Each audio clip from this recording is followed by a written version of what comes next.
ট্রাম্পের বাধায় পণ্ড হচ্ছে ভারতের স্বপ্ন, মোদির মাথায় হাত।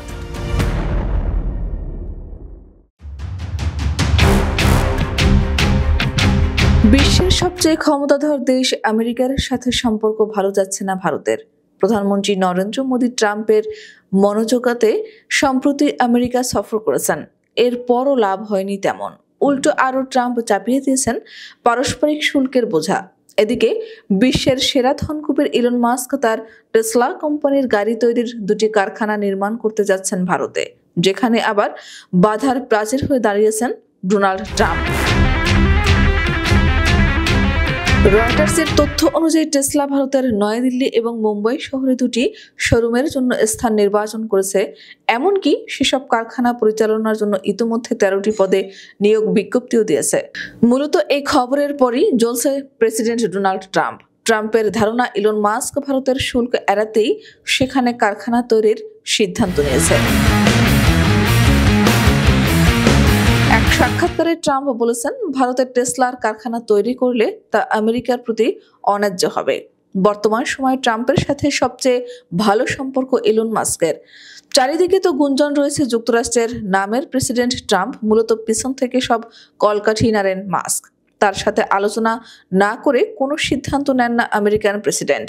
এজন্যই নতুন করে শঙ্কা তৈরি হয়েছে ভারতীয়দের জন্য। প্রধানমন্ত্রী নরেন্দ্র মোদীর মার্কিন সফরের সময় ট্রাম্প ভারতে গাড়ির উপর উচ্চ শুল্ক আরোপের কথা বলেছিলেন, কিন্তু দ্রুত শুল্ক নিয়ে তাদের অচলাবস্থা দূর করতে সম্মত হন।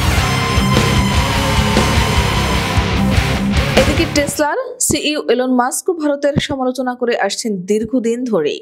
ভারত গাড়ি আমদানিতে 100% শুল্ক আরোপ করেছে। এর জন্য বিদেশের কোনো কোম্পানি ভারতে সেভাবে ব্যবসা করতে পারে না। এই শুল্ক নীতি ভারতের লোকাল গাড়ি নির্মাণকারী প্রতিষ্ঠানগুলোকে সুবিধা দেয় বলেও অভিযোগ মাস্কের। এদিকে ট্রাম্প ভারতকে উদ্দেশ্য করে আরো বলেছেন যে দক্ষিণ এশিয়ার এই দেশে মাস্কের গাড়ি বিক্রি করা অসম্ভব। তবে মাস্ক ভারতে টেসলার কারখানা নির্মাণ করতে যাচ্ছেন ব্যবসায়িকভাবে লাভবান হতে। কারণ ভারত সরকারের নতুন নীতিমালা অনুযায়ী কোনো গাড়ি নির্মাতা যদি ভারতে কমপক্ষে $500 মিলিয়ন বিনিয়োগ করে এবং একটি কারখানা স্থাপন করে, তবে আমদানি কর উল্লেখযোগ্যভাবে 15% কমিয়ে আনবে ভারত সরকার। বিশ্বের সেরা ধনী ইলন মাস্কের গাড়ি তৈরির কারখানা নির্মাণের সিদ্ধান্ত তাই যুক্তিসঙ্গত বলেছেন বিশেষজ্ঞরা। বিশ্বের সবচেয়ে জনবহুল দেশটিতে কম শুল্কে গাড়ি আমদানি করতে পারবে ও বা কম কিসে? তবে এখানে ডোনাল্ড ট্রাম্প বাধার প্রাচীর হয়ে দাঁড়ায় কিনা সেটি এখন দেখার বিষয়।